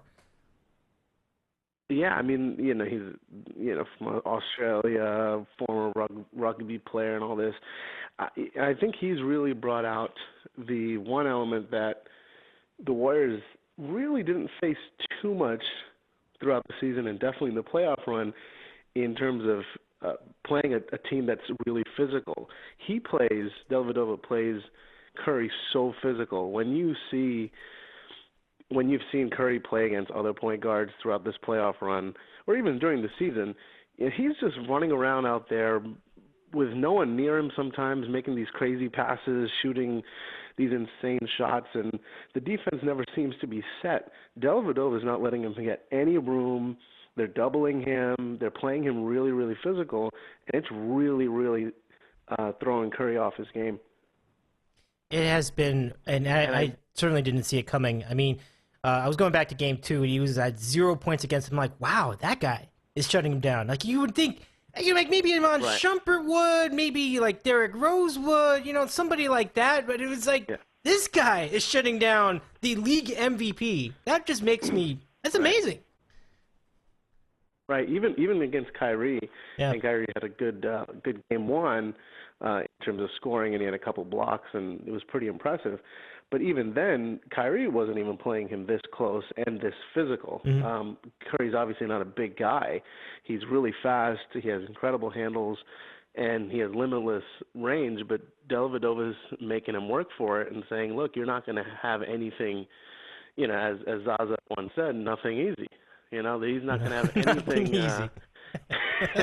He's not going to have any easy, even when he's without the basketball, and it's really thrown him off, and it's thrown the Warriors off. I'm like you. After game 2, I said, okay, the Warriors aren't going to play this bad again, and Curry's not going to shoot this poorly again. And then game 3 happened, and I'm like, okay, now I'm worried if I'm the Warriors. Yeah, I did see a glimmer of hope when he had those shots at the end of the game, but that's hard to evaluate because it's the end of the game. They were down 8 at the point. At that time, there was like a minute left. So, it doesn't really mean anything. So that's the thing for me. What are the Warriors gonna do to stop worrying? But what are the Warriors gonna do to adjust to this? They did do some major adjustments against the Grizzlies where they looked similarly in trouble. And then they turned it around completely, and they really just threw them off to the curb after that. But here's the difference. LeBron James, that is the difference. And I am amazed. And you make the point on Twitter that if he wins this series, the Mount, I can't say it enough, because the Mount Rushmore should be 4 LeBrons. And Cap was asking me earlier the same thing. Like, is this the greatest NBA Finals achievement or one of them ever individually? If LeBron James, and he's only 2 wins away, if he wins this series, and anyone, you know me, I'm a huge Chicago Bulls fan. Grew up with Jordan. Say what you will, I'm still a Bulls fan now. It's in my DNA not to like LeBron because he beats my team every time that they play in the playoffs, and he will until he probably retires. But I mean, it's hard. Even the most anti-LeBron person or fan out there, you can't be a fan of the NBA watching LeBron, even for, people say, oh, he whines about calls. Every athlete has, every star has whined about calls. Jordan did it all the time. Kobe. It's just part of being a superstar. You want calls and you get calls.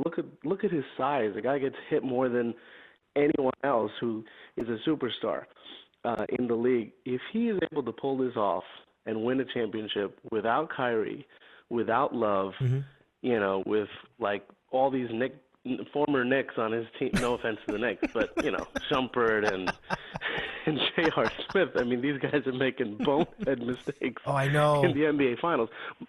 Mosgov has been good. I got to give him credit. He's been good throughout the playoffs, and he was a really, really good pickup for them after Varejao went down. But, I mean, considering the supporting cast and considering the competition, a 67-win Warrior team, if he does this, this would be, in my eyes, the greatest NBA Finals achievement any single superstar is able to do for his team. And I don't think you'd be able to – I don't know what you can do to criticize it. I know. You're right. To lessen it. It really is hard to argue that because this team wasn't even a playoff team last year without LeBron. Right. No, they weren't even close. This would be definitely for me. I agree. It would be simply one of the most awe-inspiring, outstanding individual NBA performances of all time. And I don't care what his shooting percentage is. He's making them when they count. Oh, yeah, one. That doesn't matter. Yeah. Yeah, it doesn't matter because he's elevating his team. It is clear. Watch the games. I'm so sick of stat guys. I'm a stat guy, but you can get ridiculous when you see guys on Facebook going, well, he didn't really play that great in game one. It's like, really? Really? You were at Oracle Arena, and you put them on the ropes in Game 1. It's like, come on. And I think there's definitely a catch there because when you look at the stats can tell you a completely different story. Now, it tells you one side of the story. I mean, the stats are important. We're not just going to say absolutely. they're not. Yeah. But at the same time, you look at a stat sheet, and then you watch the game and see all the other things that he does on the court. It's hard to just say, oh, well, he missed 20 shots. It was probably a bad game for him. I mean, if Kyrie Irving doesn't get hurt, he's probably not – I don't know. I'm assuming he probably wouldn't be taking 35 shots a game. If Kyrie and Love are there, I'm almost positive he's not taking 35 shots a game. Maybe if they're backs against the wall, elimination kind of game, he needs to shoot. He needs to shoot. He needs to pass. He needs to rebound. He needs to play – like he has to do it for his team to even have a shot to win. Yep. And he's doing it, and they're up 2-1. I mean – all the power to him. I mean, he's been great this series, and it's incredible. I mean, they still have a long way to go, but thus far, I did not see this coming. Yeah, and I don't think anyone saw it coming. That's what's most remarkable about it. It's just like, I mean, we saw it being tied after 2 games. Like, I could see that. Like, I saw that. But I did not see, number one, them owning the style of play. They really have. Like, controlling the tempo, controlling the pace, controlling the scoring, basically. I mean, these are not Warriors-style games. I mean, they did not score 100 points for the first time in forever in yesterday's game. And they had something like 58 points through three quarters at one stretch. It was just so unlike them. So I really think that has been, for me, the impressive thing. Because the Cavs did not have a great defensive reputation entering the NBA Finals. And I think all of these moments combined, plus just some great matchups, have really equated to great defensive effort against an incredible offensive team. Right. And you had mentioned the Grizzlies series when they were down 2-1, Game 4 in Memphis, and what they did to even it up and ultimately win that series.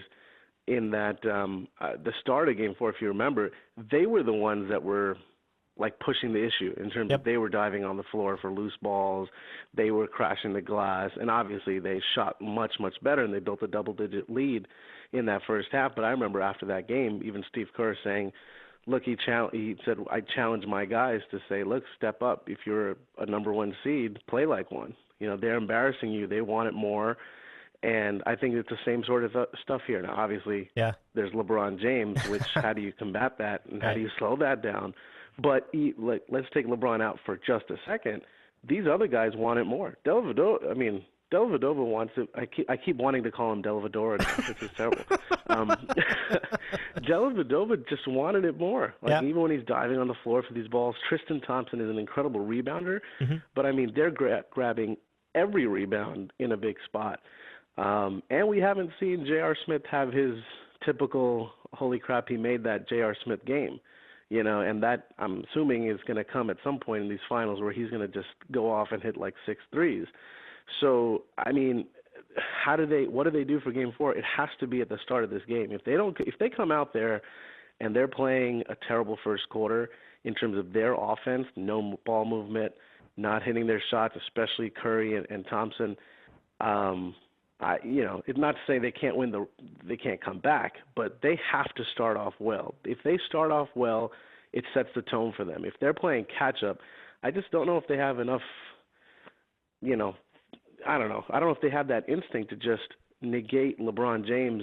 You know, if they spot LeBron James a 10-point lead, a 15-point lead in the second half, I don't know if LeBron's going to let the Cavs blow it. He's just playing at a completely different level where if he needs to, he's going to take over. And right now he's in that mode where he's going to just take over. Yeah, and he's and I know that can be dangerous for some players, but he's really taken that into a positive light. And he has certainly found the open guy in the middle of all that.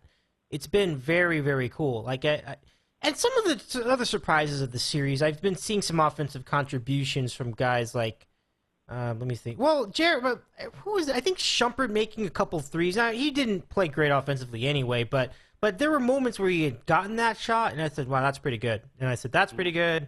And I said, J.R. Smith made a couple baskets. That was temporary, though. He was just back to his usual dumb self at the end. But those baskets count. Obviously, the games have been close. Right. I mean, think about where this offense is coming from outside of LeBron James. Mosgov is not doing it. Anything offensively you get from him is great. Anything around the basket. Tristan Thompson is not there for his offense, right? Other than just rebounding, but not scoring. And then you're now saying Dellavedova, J.R. Smith, Shumpert, James Jones. I mean, we're really digging deep here to find a supporting cast for LeBron James. Yeah. And he's 2 wins away from winning a championship. Like, there's, mind blowing, right? I'm trying to find it from exactly. I'm trying to find it from an and I'm not an anti-LeBron guy other than just in my rooting interest, but, I'm not totally against him or anything like that. It's hard to say where LeBron James hasn't done everything in this series thus far. Now, again, tomorrow night, Golden State, I hope will be ready to play from the start and move in better offensively.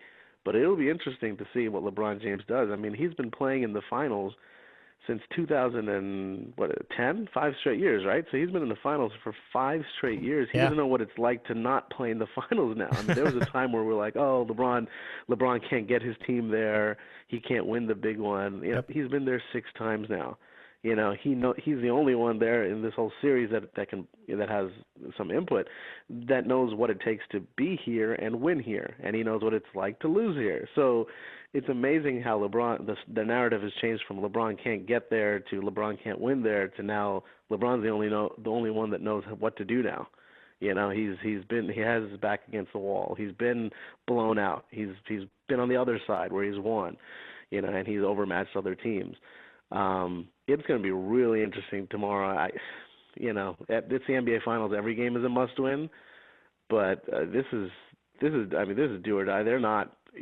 I can't see how the Warriors come back 3-1 from this series. Now, who knows? And they have the offense to do it, but man, they got to take home court back tomorrow. They have to. I think there's going to be so much desperation on the Warriors' side, and conversely, as I mentioned to Cap in our first hour. I was wondering, I thought it was very interesting to note that Dellavedova was hospitalized overnight for extreme cramping. Right. And it was pretty clear that he really expended a lot of himself in that game. And I wonder if I'm just in the back of my head, like, is he burnt out now? Is he going to get burnt out at some point? So that's definitely keen on my mind right now. Is he going to be healthy enough to maintain that very, very fierce defensive intensity he's had so far? Right. I mean, I don't know too much of the details there. I'm just assuming they kept him in the hospital overnight as a precaution. I think you're right about that. Normally, when you have cramps or you're dehydrated, it doesn't require to stay overnight at the hospital, which would have probably meant something else, or he was really it was really, really serious. Which I hope it's not. But he's getting discharged from the hospital today, and he's going to play tomorrow. I think he is used to that type of style. He's not used to doing it in this type of a level at this stage, So there is that definite concern there, considering he is their point guard. God forbid something happens to Dellavedova. I don't even know who their next guy is. Obviously maybe Mike LeBron Miller will control the point. I'm not saying. And if Steph Curry can't do it against Mike Miller, he's never going to do it ever. He may as well just quit if that happens. Oh man! Absolutely. I mean, that's how ridiculous it is with the depth chart with the Cavs right now. I mean, they have nobody else, which is just ridiculous that they're up 2 games to 1. And really, they could be up 3 games. So I can't play the what if game, because if LeBron hits that shot in game 1 or Shumpert hits that shot at the buzzer, then Kyrie doesn't get hurt in overtime and yada, yada, yada. But, it's not like they've been blown out in any of these games. They could have easily won all 3, and they won 2. And it's just ridiculous. It's a testament to LeBron doing it all, from coaching to playing. Yeah, from coaching. Yeah, I was saying earlier, I'm not one of the guys that says, hey, we need to give David Blatt more credit. Actually, no, we need to give him less. I think he basically subbed himself back in the game in the third quarter or the fourth quarter. Now listen, coaches need great players to be great. Phil Jackson, the whole bit. He had Jordan, Pippen, Kobe, Shaq. He had everything. We get it, but you're not a great coach without great players. So yeah, sure, David Blatt might be a great coach. We don't know. It just seems like LeBron doesn't like him. Yeah, like you get that sense, right? It's not like he's communicating with him. He's telling him to, not that he's telling him to shut up, but he doesn't give him a second look. Whereas with Eric Spoelstra, when he was down there in Miami, and I know it was a different, team with superstars already in Bosh and Wade and all, but LeBron went out of his way to say, no, this is Spoelstra's team. Riley is in charge of, the architect of the team, but this is Spoelstra's our coach, and we're going to put up with him. And I know he had like a little spat with him, and Wade did too. It just seems like LeBron is like, let me call out the defensive assignments. Let me call out the plays. You do the play-to-play management when it's crunch time. Kind of get out of my way. And it's working. And, David Blatt is 2 wins away from being an NBA champion, if you want to look at it that way. So. And that's what it's all about at the end. I mean, it really boils down to, the results are the results. Yeah, yeah, that's why they're the results. That's why they're the results. Oomer and Rockland's our guest tonight, and so glad to have him back on the program. We're chatting about the NBA Finals and LeBron's legacy, which is already great, and it's just going to get that much greater seeing what he's doing right now. I mean, I can't speak enough about the enthusiasm of Cleveland fans during this whole entire series. And this is, against another fan base, which is very enthusiastic about his team, the Golden State fan base. But that has sold this series for me as well. The fact that the two fan bases care so much about their respective teams, that's really cool. I really enjoy that. And it's also fresh, too, because these teams haven't seen NBA championship final rounds a lot. And that's why I think it's really intriguing. Right. You could see how hungry they are for a championship. Obviously, Cleveland, with everything they've gone through, you could tell in terms of, in their away games, when they're on the road, they still open up the stadium for the fans to come in and stuff. And it's sold out. It's amazing, right? There's fans in every seat. They had 50% of televisions in Cleveland were watching that game last night. The whole city, their slogan is, or whatever it is, their tagline is all in, and they really are. Mm-hmm. And with everything they've gone through, when you see how much that team is LeBron James, is behind LeBron James, you kind of get why they hated him for what he did. Right. When he made that decision, because,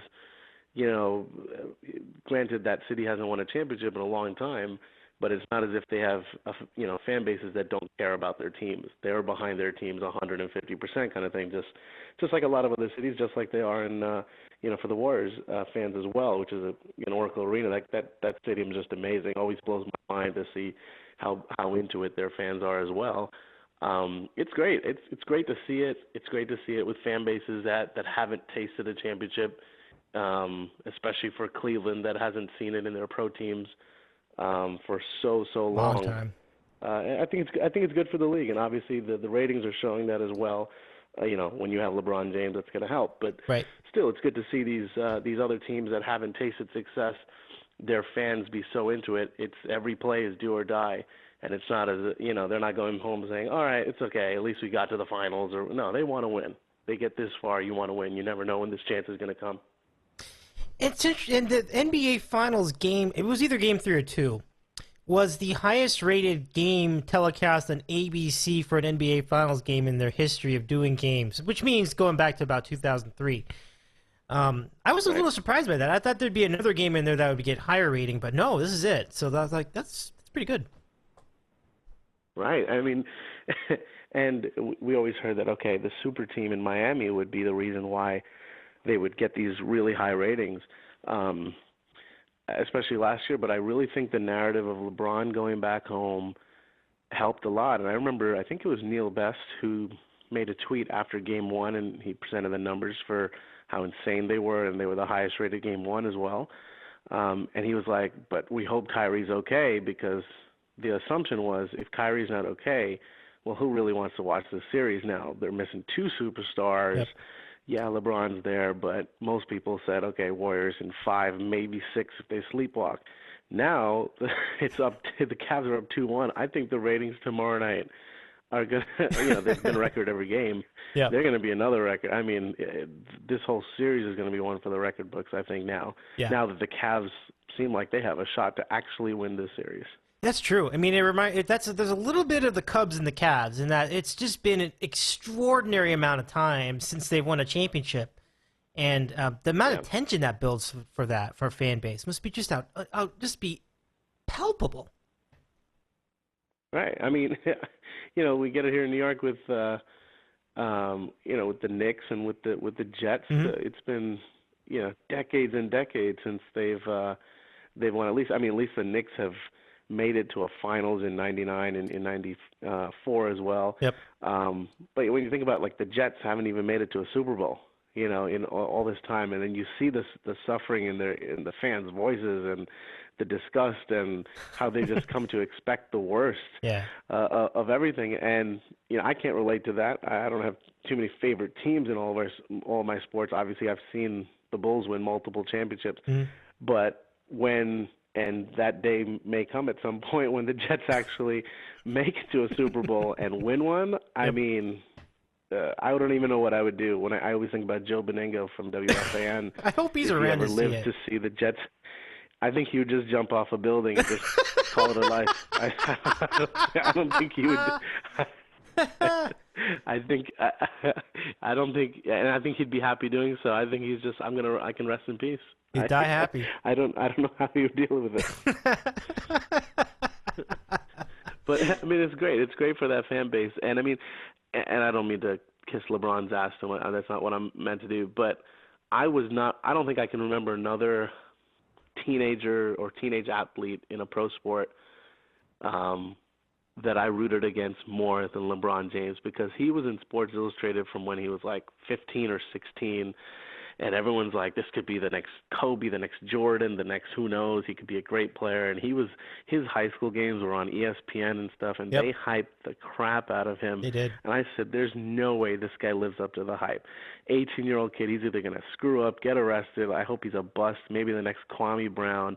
I rooted against him so much. This guy is one of the greatest players to ever play the game, maybe the best when his career's over, and he never gets in trouble.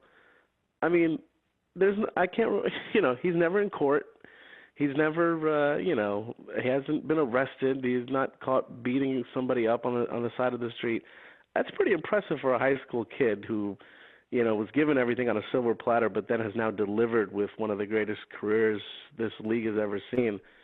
Major props to him and whoever's in his inner circle to keep him in check, because it's these athletes are just one bad decision away, getting behind the wheel of a car, doing something stupid, saying something stupid. I mean, this guy, he's under a microscope day and night, and he still is performing. That's a testament to him. And so, hey, I'm only rooting against him because he didn't choose to come to the Bulls.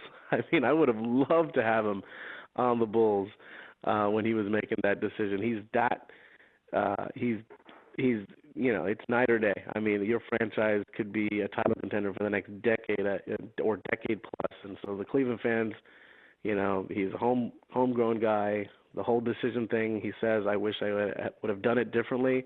But he had to do what he did. He's won a championship, and now he's on a completely different level. He's a smarter player. Mm-hmm. I think he's a smarter person. He's always going out of his way to compliment people, and he's not trying to say stupid things or controversial things. He's got the monkey off his back. He's won 2 championships. Those fans, they'll kiss the ground that he walks on, and they should. He's that good. Yeah, he has definitely lived up to the hype, LeBron James. I mean, maybe you could say he's exceeded the hype, but it was a lot of hype. So he definitely lived. It was up to incredible. That. Yeah, I remember that well too. I was like, really, this guy? I mean, and then right away, his rookie season, he was pretty good and just took off from there. Yeah, I remember staying up and watching his first career game against the Kings. It was on ESPN, like a late game, and I stayed up and I'm like, okay, I can't wait until he goes 0 for 15 and missing dunks and he's only 18, right? What's the worst he could do? And he went out there and he had a great game. Wow. And he was rebounding, he was passing, and then he made it to the finals when he was only 22. He's done it all, and so there'll be columns every day on who's better, Jordan or LeBron or whatever. I can't answer that question. It was two different periods.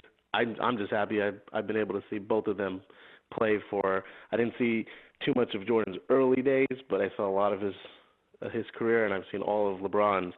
I mean, these are two great athletes, and part of me, I was outwardly just rooting against the Heat just because of the super team and all that stuff.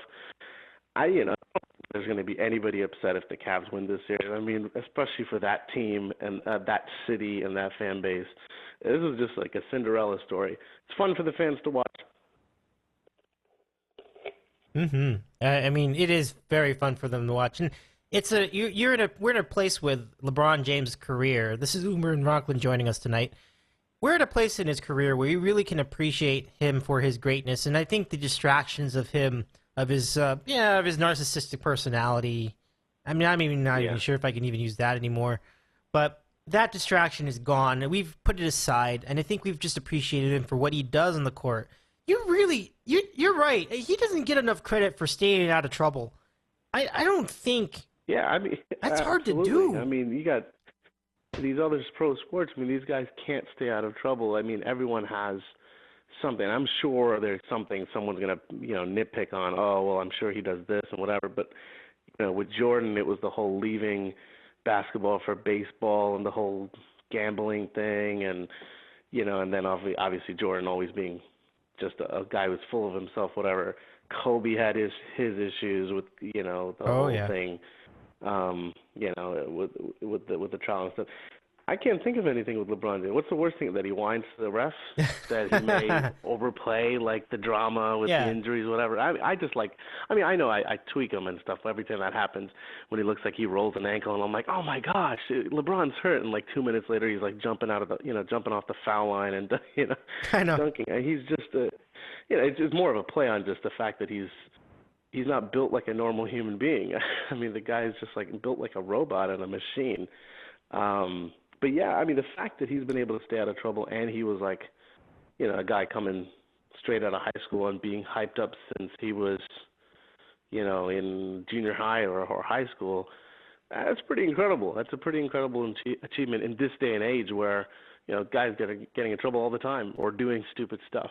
Maybe not in trouble with the law so much, but just, they don't have a good head on their shoulders. Yeah.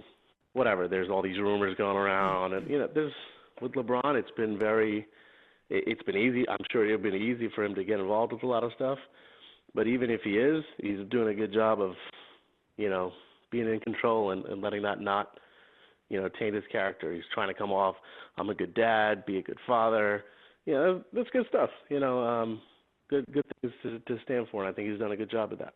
He really has, and I'm very thankful that he's been good to, like, he's one thing that I think we can say is that he is loyal to the people who he's grown up with, like his family, his friends. You just mentioned all these guys, but he is loyal to his community. I mean, who would go back to Cleveland? I mean, let's be honest here. I mean, would you?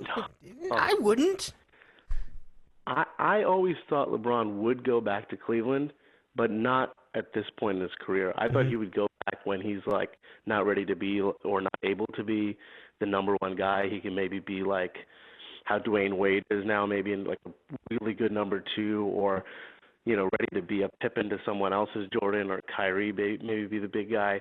I thought he would eventually end his career in Cleveland because I think he is about like the drama with that, and I do think he felt bad about how everything went down. I didn't think he would leave in the prime of his career, to go back to Cleveland where he's a championship player now. Like he's a win now. And so when he went there, there's Kyrie, and they did get Wiggins, but they made the trade for Love, got another superstar out there. Probably didn't need him. They're in the finals without him. But he's a win now player, which as a seg, when I think of Carmelo Anthony, he's a win now player. So like, when the Knicks are trying to pick someone at number 4, that player needs at least a couple of years before we expect them to be maybe a good to a margin, an all-star caliber player, or even a great player if they really strike gold. But Carmelo Anthony's a win-now player. He's not a guy who just wait for 4 years until your young core develops. Carmelo's going to be old. He has a lot of minutes on his legs, which is kind of baffling to me that they weren't able to build around him, and now they're really starting from scratch. LeBron, that's again, going back to LeBron. That's why it shocked me that LeBron at this point in his career would go back to Cleveland. I thought he would do it later. Yeah, I didn't. There were a lot of choices on the table for where LeBron could have gone for his next contract or his extension or what have you. Cleveland was at the bottom of the list, I swear. I was driving up the state, and I remember it was that day. I was driving up the state. I was listening to Coward in the morning, and you were talking about how LeBron has a bunch of choices. This is the day they might decide it. And then I made my rest stop, and then before you knew it, I walk into this cafe someplace, and they show it on the ESPN ticker that he went to Cleveland. Like, amazing. I didn't see it coming. I guess I saw it coming, but I was not thinking in my heart that was going to happen. It really was. I didn't. I really thought he was maybe holding out for maybe he didn't want Chris Bosh there anymore. Mm-hmm. I didn't think he was going to leave Wade. I know they're really good friends. I didn't see how Riley was going to let him go. And there's, there are all these articles written how he was talking to Wade that weekend in Vegas, just days before. And, Cleveland was a possibility, but I'm like, does he go to Cleveland without talking to Dan Gilbert and clearing up all that air? And does he go to Cleveland without an assurance, hey, we are going to go get Kevin Love, or we are going to get this guy or that guy, or we're going to go get Carmelo, or how does he do that? Just make that decision. So it was a possibility, but I didn't really think he was going to do it. And then I was also in the car with my wife. We were heading somewhere, and then I heard it come through on the radio, and I'm like, you got to be kidding me. And then I read the article, and it was a very personal article. I mean, sure, he's going back there to play, but it almost seemed like when you read that article, he's like, I'm going back because me and the fans have to, this was more about the people in the city of Cleveland. Like, he knows what it takes to, what he means to that city in terms of revenue, in terms of marketing dollars, in terms of sponsors, in terms of media coverage. Just him playing in that city can change their economy. Like, he's that type of a player. And, I thought that I was shocked. I was actually shocked he chose to go back to Cleveland, and here he is. And he won over a lot of fan support from that. Maybe he knew that was going to happen, and everybody was willing to forgive. And I thought it took me a few moments to say, "Gosh, is everyone going to jump in on this?" And he committed. I give him all the credit in the world. I think that's a great honor to go back home again, and it looks like he can go back home again. He proved the way. Yes, he did. Well, yes, he did. He did indeed. And who knows what happens with Kevin Love this offseason, but I mean, people always ask who's going to want to ever go play in Cleveland. Who wouldn't? Now with LeBron and seeing how at this point in his career he's able to take really next to nothing, and in the Eastern Conference for the time being, he's still owning the East. Yep. If you're a free agent and LeBron calls you, you kind of say, okay, when do we start? Yep. I agree. He's really built up. He's really made some great foundation for the rest for incoming free agents. There it is, right on a platter. Look what he's built. Come and make this thing happen. It's great. Right. 90 seconds. All right. Well, that is it for tonight. Oomer, it's been great. I appreciate you coming on at this late hour to chat some NBA with us. And enjoy the rest of the finals. I look forward to a great rest of the series. Awesome. Thank you so much for having me on, Dave. Again, sorry I was late, but enjoy the finals. I think, we're in for a couple more great games, and I can't wait. Concurred on that. All right, bud. Have a good weekend. Take care, man. All right, man. 60 seconds. Oomer in Rockland. And that does it for our program. Thank you very much to everybody who joined us. Oomer here in this hour. Gerry and Piscataway in our previous hour. Thanks to all of you for waiting out those technical difficulties and joining the show with us tonight. I am Dave Medina. It's been really fun. Follow us at DidCow. Subscribe to this channel on YouTube. It's youtube.com/user/DidCow. And check out our website, www.didcow.com, for much more fun. All right, have a great weekend. Enjoy the finals. We'll see you next time.